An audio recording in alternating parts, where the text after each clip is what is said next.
Hi guys, welcome to day 12. Not really chatted much so far this morning, but for today in general. But anyway, I'm back down in the kitchen now. All the wrapping paper that we've made. These are the ones that you'll have seen. Nova's contribution. These ones, sorry, they're all upside down. And then these are the ones that I did the last few days.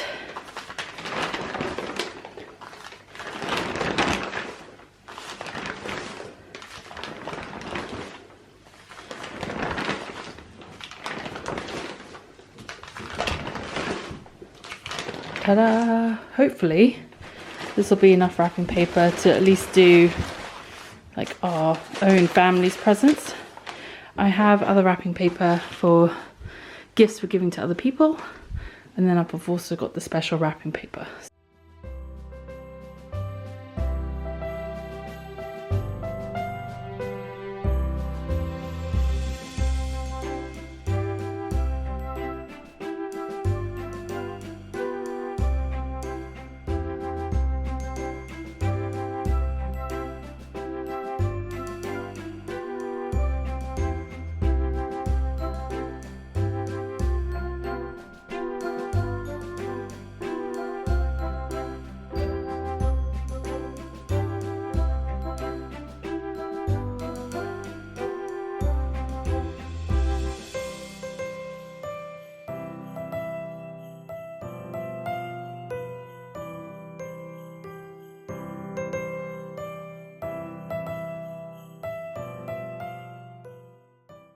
So, I've just done some of the wrapping for the other kids in our lives that we're gifting gifts to, not my kids.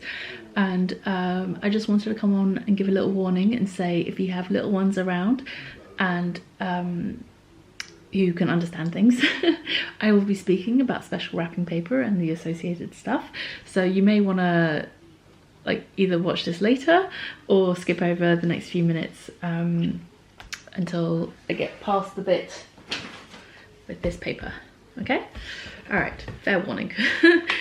Okay, so first up I'm gonna wrap the kids Santa presents so I can get those hidden away from prying eyes, shall we say. And Layla's request this year, very basic. I say basic, not basic, simple, which I like.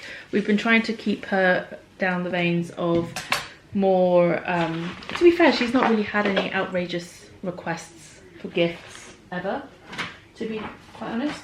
I'm trying to remember now, what was her request? It's in here. Oh, an accordion. Random, but she wanted an accordion. So I got her an accordion, and she actually pointed out the one that she wanted. So it's the exact same one, except the one she pointed out was black.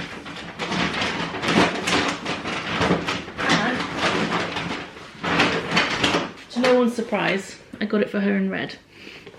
So this is the exact same one she wanted. She just picked out a black one in the store.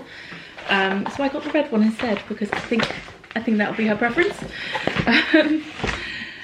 Unsurprisingly. And then for Nova from Santa, she's requested a dolly for Nova because Nova's really into dolls at the moment.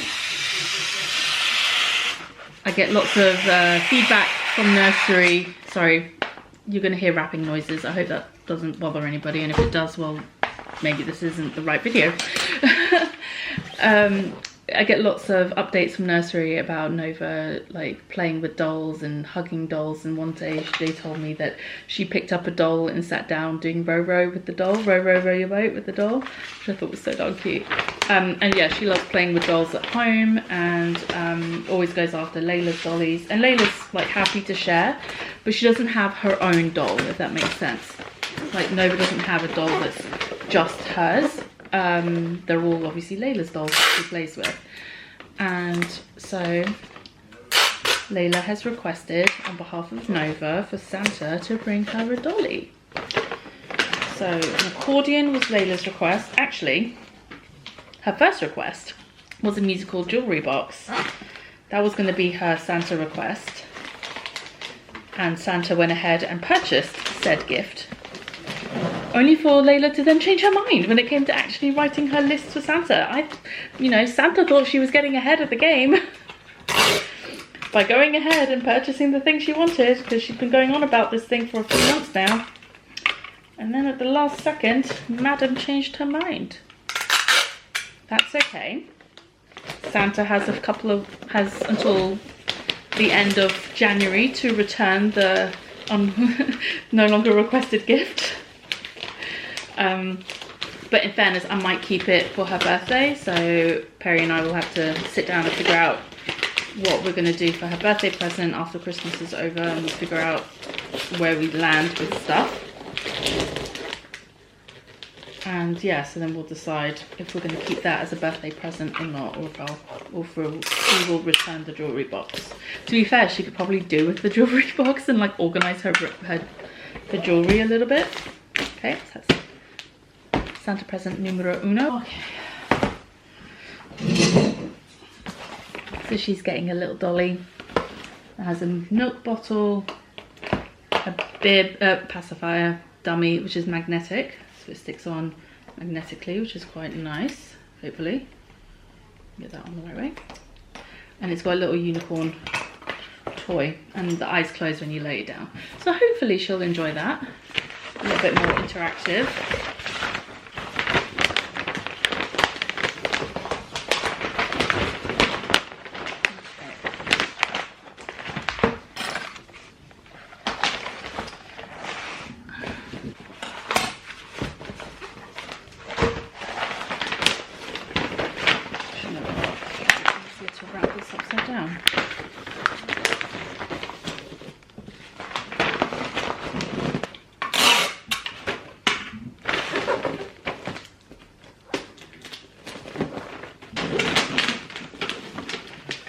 The wrapping paper is a bit too long on the ends, but I'm not using this paper for anything else, so I'm not going to bother trimming it because it is Santa's paper. And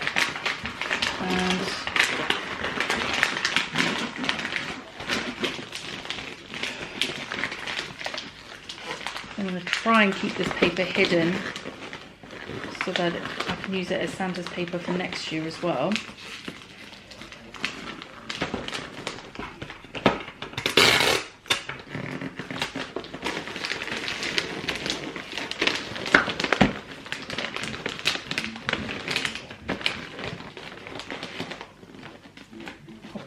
Stupid tape. Not my neatest work when it comes to wrapping, but it will do. Not that I think Nova would notice. There we go. Alright, I think we'll just use the remnants of this paper in the middle there, and that should work nicely. Okay, so the first question I have to answer, some of these are from previous vlogs, not just yesterday's one where I asked for questions. Apologies for the tape noise and wrapping paper noises, it's just the way it goes. Someone was asking what the shawl is that I'm wearing in some of my vlogs, and I'm really bad at mentioning what I'm wearing, what knitwear I'm wearing, and that shawl is one of my designs. It's called the Snuggly Wuggly shawl. So you can find that on my Ravelry and my Payhip, both shops are linked in the description box below. They're always linked down there, so if you're ever looking for any of my patterns, that's where you can find it. So thank you for that question. Next up, someone was asking, I had a couple of questions about the scrappy blanket that I'm working on. So that pattern is another one of mine. It's called the Pinwheel Scrap Blanket, and again, you can find that on Ravelry and Payhip as well. There are a couple of video tutorials for a couple of the steps towards like the joining and the finishing steps for that pattern. I am planning on doing more. I'm planning on doing like an online course for that pattern because I do get lots of questions about it. So I think a full sort of online course would be really helpful. It is a class I teach in person as well, but obviously not everyone can make it for in-person classes at events. So that's why I'm thinking about offering it as an online course option that you can take at your own pace and you can get, you know, lifetime access to. Let me know if that's something you'd be interested in. It's definitely on my list of things to do for 2024. So we will see how I get along with realising that ambition. Dear Layla, love Nova. With the Nova decorated wrapping paper. Right, so next question I have is, what is the next project in the house? Will you at some stage have another sitting room on the next floor up, or that? And then comment about Nova's chocolate face. No, we're not going to have another sitting room. That room is actually, the room that would be a sitting room upstairs is our guest room. And the only other spare room we have on the ground floor is, I mean, we have 3 rooms and the bathroom on the ground floor. So one is the guest room, one is Perry's office, and the last one is a small room, and it's currently a den / music room. So I think we're planning on using it as more like a little library, somewhere to store books. Like Perry's got his record player in there, and we've also got a small writing table that used to be his grandmother's. So it's going to become like a little homework station / music room for the kids as they get older. Layla has shown interest in playing piano. She's currently doing cello because that was like one of the only options for this year that she's in school. So she had the choice between learning cello or violin this year, and she chose cello. But she really wants to learn piano. So I think from next year she can choose to learn piano. So I think we're gonna put aside the cello and do the piano next year and see how she does with that. And if she wants to go back to cello, she can. But for now, I think we're just gonna see where her interests lie and follow her lead on that.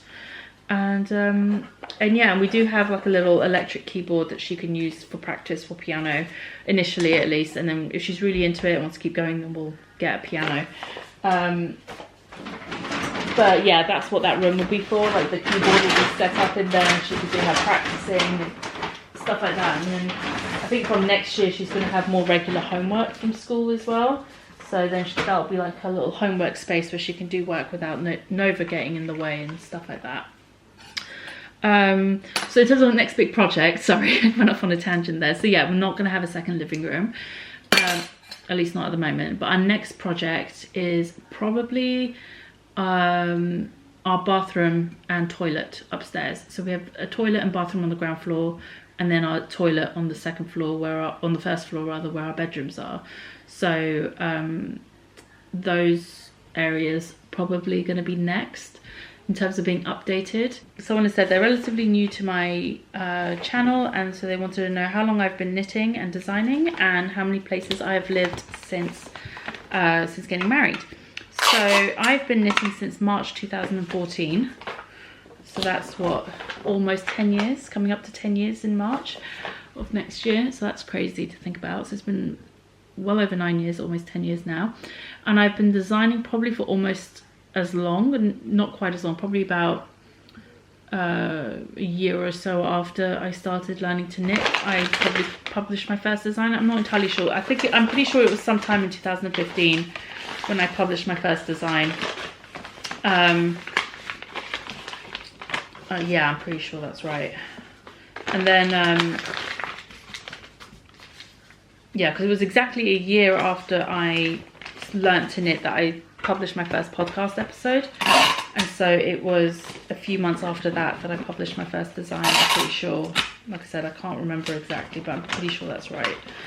And as for how many places have I lived since being married, I have lived in Dubai, then we lived in Bahrain, then we lived in New York, and then we came back to London. We lived with my parents for a few months, and then we moved to a town in Kent, and we were there for a couple of years during the pandemic, and then we've moved here to another town in Kent. So how many places is that? Dubai, Bahrain, New York, London, Kent. 6 different places. And I've also lived in Vancouver before I got married. I lived in Vancouver for a year, and yeah, definitely enjoy traveling, enjoy living abroad. Would definitely do it again. Right now, obviously, we have other considerations. We've got the kids to think about and stuff, so it's not really a priority at the moment. But you know, Perry and I, we've always said, sorry, battery died. Honestly, I'm having no luck today. What I was saying was, Perry and I have always said, if opportunities come up, we'd always discuss it and decide based on the merits of each situation whether it's something that we would consider for our family or not. And we have had opportunities come up since we came back to the UK. We've had a few different options come across the table, as it were, and for one reason or another they've not worked out. There was one option that came up that we were like very seriously considering, and it would have meant a move to a European country, which would have been really fun. But in hindsight, it was a good thing that didn't work out, because they were really interested in Perry for the role, actually, and it would have been like a dream position for him. And so we were definitely interested, but then when it came down to it, there was a reason they were putting recruiting on hold for a while, and I can't remember why now, but anyway, it was a good thing it happened that way, because then the pandemic happened a few months after, and in hindsight, had we taken that job and had we moved, it would have been so much harder. And yeah, so like I said, hindsight is great, and I always believe in things happening for a reason. I always have. Next up, we have a question. It says, as a very prolific knitter crafter artist who has also experienced lots of injuries / medical issues with pain, what techniques and tricks have you learned or developed to help continue working on projects and minimizing the pain separate from direct medical care? Honestly, it's the most boring answer, and that's taking a break. If I'm getting pain in my wrists from too much knitting, I switch to doing something else. So I'll do a bit more painting, or I'll do some other kind of crafting, or I'll knit on something with a larger gauge if it's something that I'm knitting on a small gauge that's causing issues. It's really just a matter of varying it up and not doing the exact same thing all the time. I think that helps. Taking care of your health obviously is important. Especially if my wrists are really hurting, I'll sometimes wear a brace on my wrist, like a wrist brace. I have one for each hand, so I'll put that on when I'm not knitting or doing something where I need the full range of motion, and that can help just give your wrist a bit of a rest from being overused. Yeah, honestly, I'm not the best at it, to be quite honest. The only real answer is to take a break. And like I said, it's not the most fun answer in the world, but it is the most realistic and practical answer I have. It's the most boring answer, but it's the truth. Honestly, at the end of the day, if you're in pain, you just have to take a break from whatever it is that's causing the pain. We have, would you consider doing a vlog each week, shorter and more casual than a podcast? I look forward to each day of Vlogmas spending time with you and the girls. I had thought about this in the past, doing more sort of like a vlog style podcast episodes, as it were, just sort of taking you along with me. But I will be honest, vlogging every day during Vlogmas does take it out of me. And I do tend to vlog family trips and stuff because I like having those memories to look back on. I would consider it otherwise. Maybe like 1 week a month I'll do some vlogging or something instead of like an every week type of thing. But I could definitely see doing more vlogs in the future. Potentially, yeah. So I'll definitely consider it, see how things work next year, and if I can work that into my life without it being overly complicated or overly arduous, then absolutely. I'm happy doing it every day for Christmas, Vlogmas, just because it's a relatively short period of time. So yeah, I would consider that, absolutely. We'll have to see how that goes. Okay, so next question. How old are Hugo and Derek now? What do you miss the most from living in the USA? So Hugo and Derek are now officially 12 years old. Their birthday's on the 1st of December. And unfortunately, because of Vlogmas and stuff, I almost always forget their birthday. Because I get so distracted with the vlogging and all of that. So unfortunately, they don't get a huge,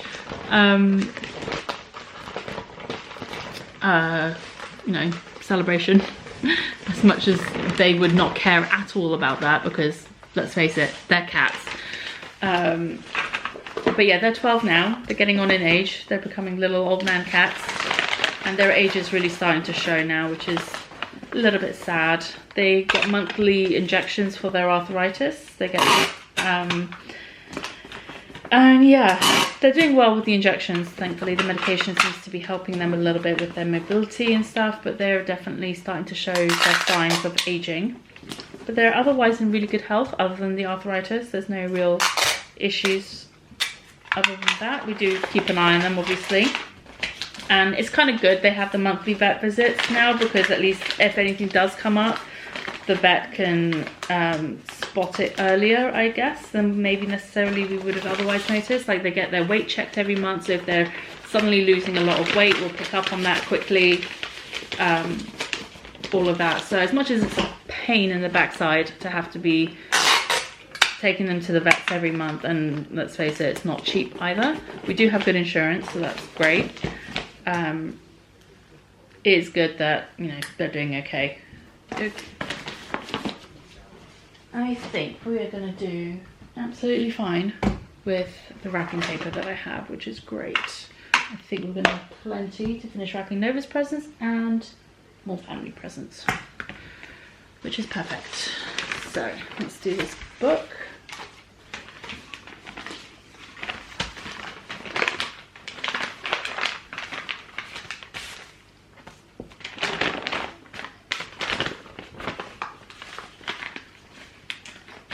Okay, next question. Oh, what do I miss most about living in the US?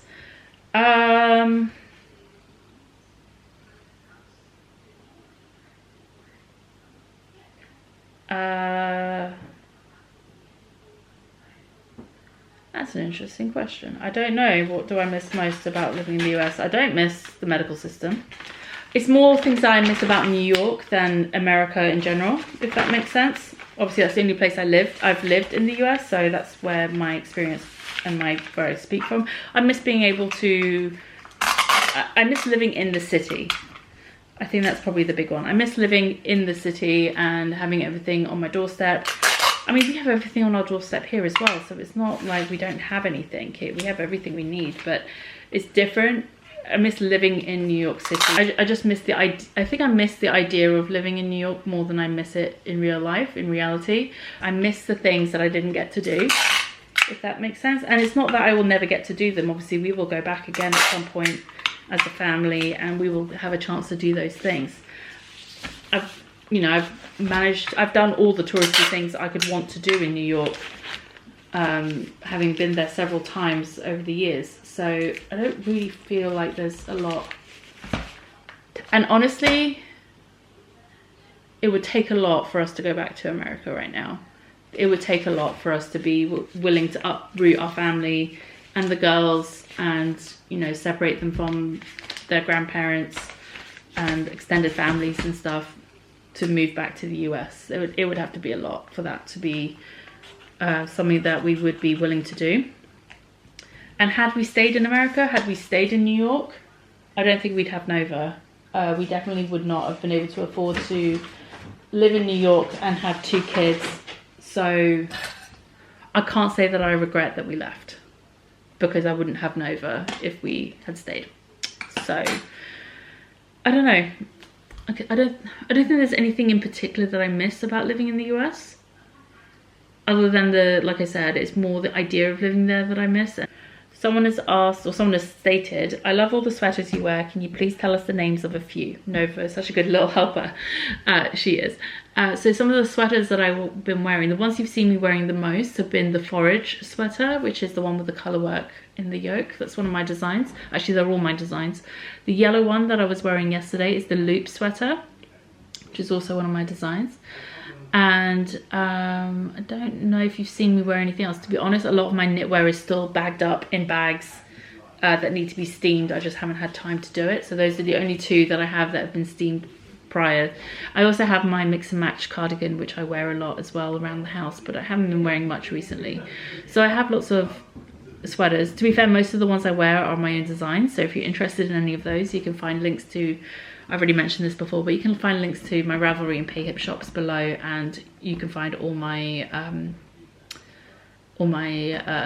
designs there. And I have lots of garments and sweaters, and those are all the ones that I wear. I just, like I said, at the moment, most of them need to be steamed and cleaned so I can wear them again. I just haven't had a chance to get around to doing that. Someone's asking, and I can't answer this question in this sort of format unfortunately, but someone's asking how they could knit a DK weight pattern in an Aran weight. Again, this is something I actually teach a class on, so it's not really something I can really quickly describe in a few minutes on here. So I'm sorry about that. It is a bit more of a complex answer. And last couple of questions. Someone has asked, what are my knitting projects these days? The girls are so darling, thank you, they really are. My current knitting projects at the moment are some socks, which I just realised yesterday that I left a pair of socks I was working on at my parents' house over the weekend, so I'll get that back off them this weekend. And the scrap blanket I'm also working on at the moment. I just finished a cardigan for Layla, which you'd have seen in the Vlogmas video, so that's one that I need to get the pattern written up and graded for. I have a couple of other cardigan or sweater patterns in the works that I haven't cast on for yet, but I have the plans figured out. And I just haven't started that yet because I haven't had the brain capacity to work out the maths on it. Honestly, with Christmas and everything, I've just been so preoccupied.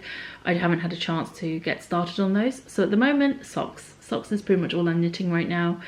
And I'm fine with that for right now. Oh, and I also just finished a shawl recently, which still needs to be blocked. Hopefully I'll get to that this week and I can show it to you. Okay, last question. Someone has asked, I'd love to know yours and Perry's story. How did you meet? Did you know the other was the one right away? And also, how did you choose your girls' names? Okay, so that's a really fun question. You know, the question about how Perry and I met, I've answered this question so many times over the years, but I'm happy to answer it again because I know not everyone has watched all the old videos and not everyone has been following for a long time. So, and also I never expect anyone to go back and watch all these old videos on my channel because some of them are really cringeworthy.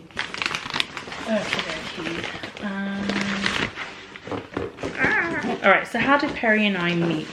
We met at university.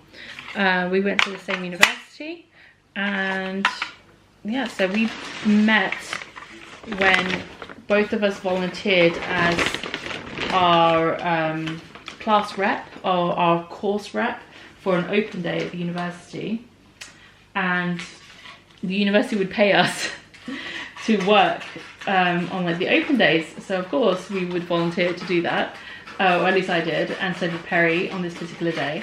And as it happened on this particular Saturday, no one on this open day had really came for our course. I think we only had 2 people who showed up asked for that open day for our course. So our department had 4 different courses, and it just so happened that particular day there wasn't really anyone coming for our course, which was fine because it meant Perry and I just got to sit, chat, drink tea and eat biscuits.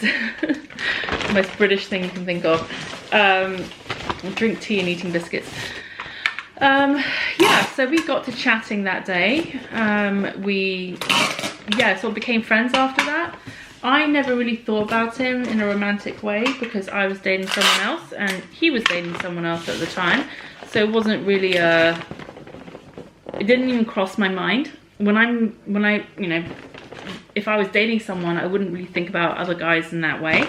So it wasn't something that occurred to me.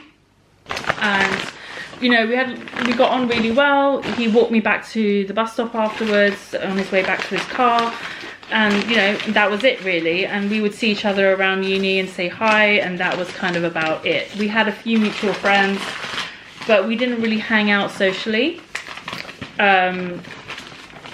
other than that. And you know, like I said, a few times we'd see each other around school and say hi or something, and that would be literally that was it. And then I went to Canada. And so whilst I was in Canada, I took a year out between my 2nd and 3rd year of university to do, what they called it was a year in industry. So the course that I did was called Quantity Surveying. And it's a very theory-based course for a very practical job. It's a job that typically people learn on the job, as it were. So it's not... So there's a lot of theory behind it, but it's a lot of practical on-the-job learning as well. So not having had any work experience in the construction industry prior to doing this course, I felt like it was important for me to have some work experience. And I thought I wanted to take a gap year, couldn't afford to do that. So I thought, hey, this is the best of two worlds. I can study for this course, take a year out in industry, go travel, get some work experience, and come back and finish uni, which is what I did. So I went to Vancouver, got a job over there, and working as a quantity surveyor. So I got some great experience and made some great memories, and then came back to finish uni. But by the time I'd come back, Perry had graduated because he didn't take a gap year. And yeah, so I didn't really see him in that last year of uni. Well, of course I didn't see him because he wasn't there. But towards the end of my third year, and shortly after I got back from Vancouver, I broke up with my boyfriend at the time. And yeah, and basically decided, it wasn't like, oh, I swore off guys altogether or anything like that, but I decided to just focus on finishing uni and not get distracted. And that's what I did. So I just focused, knuckled down to it and all that. And then got to my last few weeks of uni, studying for finals, etc. And I was doing what you're not supposed to do. I went on Facebook and was just browsing, seeing what people were up to, procrastinating basically when I should have been working. And I saw a post that Perry had made about going to some event in London at, why am I writing that?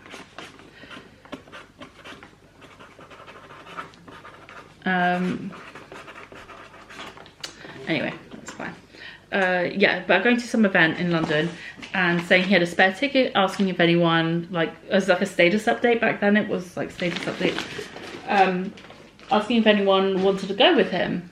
And so I commented on his status update really randomly and was just like, oh, if I didn't have an exam that I had to study for, I'd have totally taken you up on that offer. Bear in mind, like, I've not spoken to him in over a year. We were just Facebook friends. It was just a casual comment. Like, I meant nothing by it other than, oh, I wish I could have basically had a night off, essentially, was what I was trying to say. And a few minutes later, I get a private message from Perry on Facebook being like, hey, so I've got a friend who's taken the ticket, but if you really want to go, I can get you a ticket. And I just blew him off completely. Did not even register that he was trying to ask me out. And I was just like, no, it's fine. I have an exam. I really need to study. It's fine. And just blew him off completely. And yeah, so I thought nothing, literally thought nothing of it. And then a few days later, I got another message from him on Facebook. It was a really, what I thought at the time was a really well thought out, witty, funny comment, funny message, essentially asking me out for 4 months' time, because he was going to go traveling. And he was asking me out for after he got back from his travels. And he said something along the lines of giving me enough time to come up with a better excuse than I need to wash my hair to get out of it if I didn't want to go out with him. Which made me laugh, and that was always a good sign. And yeah, it turns out he didn't really put that much thought into it. He kind of just wrote it really quickly and hit send before he could change his mind. But I didn't know that at the time. Anyway, so I replied saying basically, yes, I'd like to do that, blah, blah, blah. And for some stupid reason, I decided not to give him my phone number because I was studying for exams and I didn't need that distraction. So I wasn't going to give him my number until after my exams were over. Did that stop it becoming a distraction? Absolutely not. So we were like constantly messaging each other back and forth on Facebook Messenger. I think we had a thread of like over 1,000 messages back and forth by the end of it. And yeah, it was ridiculous. I should have just given him my number. It would have been so much easier. It was not a non-distraction, let's just put it that way. But yeah, so we went out on our first date after my last exams, and we went out a few times before he left to go traveling, and I was traveling that summer as well. We kept in touch via, like, it was the days, you know, I think the first iPhone had just come out, so this was like in the summer of 2009. So, you know, didn't have smartphones, so we kept in touch mostly by email whilst we were traveling, and a few texts here and there. And then, yeah, and then once he got back, we started dating properly, and that's basically the rest of it was history. Did I know he was the one straight away? No. It was probably date 3 or 4 when I realised he was probably the one. It wasn't, yeah, we had an instant connection, yes. but like the one, I think it took a little bit longer for me to feel that and feel you know, because I feel like you can have an instant connection with someone, but knowing that they're the one straight away is one of those things that I'm a little bit too cynical for that.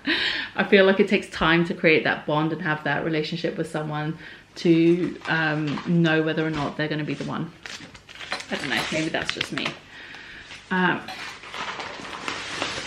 Okay, and as for the kids' names, I always knew if I had a daughter, her name would be Layla. Like that was it.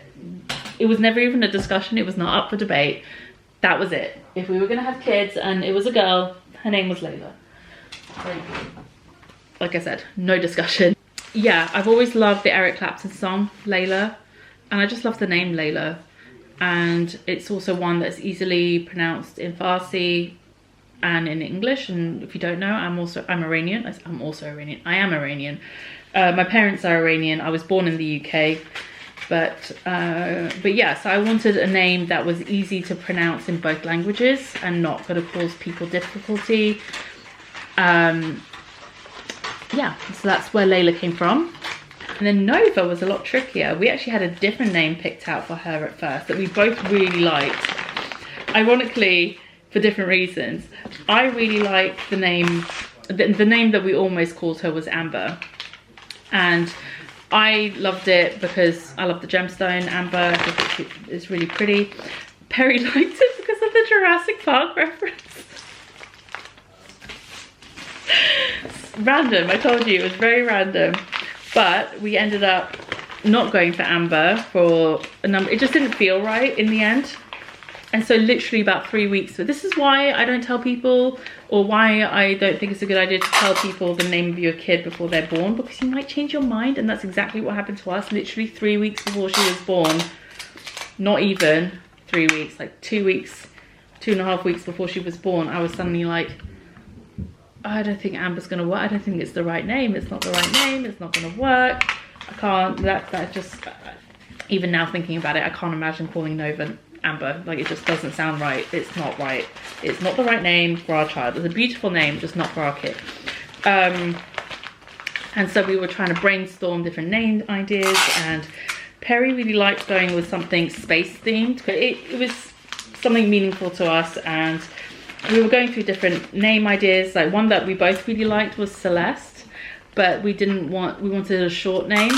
Perry wanted a name that couldn't be turned into a nickname really easily. So like, for example, something like Alexander is shortened to Alex all the time, and he didn't want something like that. He wanted a name that was just the name, a short name that doesn't get shortened. And so we landed on Nova. It was a name that we both liked. And yeah, we went through a few different iterations of like space themed names, like I said, like Celeste and a few other ones. And Celeste would have been pretty as well, but it just wasn't for us.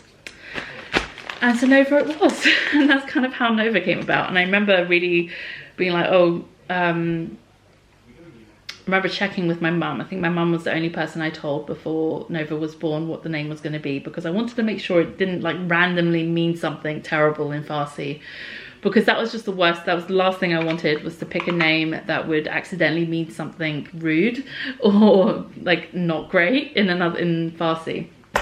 But thankfully no, it's absolutely fine. Right, my battery is dying. I have a few more things to wrap for Nova.